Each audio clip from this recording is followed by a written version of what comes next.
হেনস্থ ভাষায় গালাগালি করেছে শুধু নয়, আপনার কাছে আর একটু খবর নেন।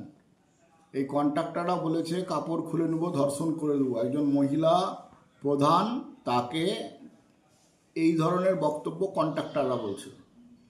একসময় কমরেড বিনয় চৌধুরী বলেছিলেন government of the contractor, for the contractor, by the contractor হয়ে গেছে।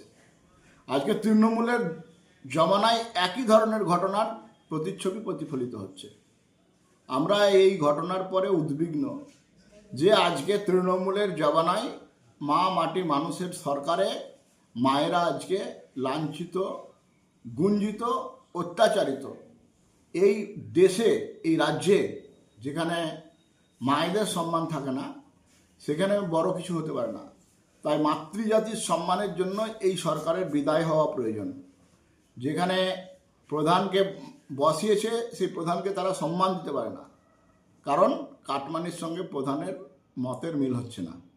তাই পশ্চিমবাংলার মায়েদেরকে আপনাদের মাধ্যমে বলবো, মাতৃশক্তির জাগরণ প্রয়োজন আছে, মাতৃশক্তির উত্থানের প্রয়োজন আছে।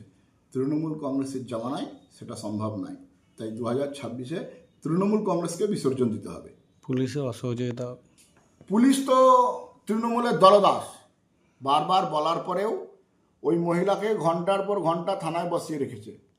মহিলা কমপ্লেন করছে, তারপরে পুলিশ এখনও এই কন্ট্রাক্টরদেরকে গ্রেপ্তার করার সাহস দেখায়নি।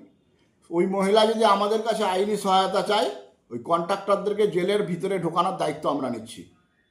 যারা মাতৃজাতিকে সম্মান দিতে পারবে না, তাদের কি ব্যবস্থা করতে হয় সেটা আমরা ভারতীয় জনতা পার্টি আমরা জানি।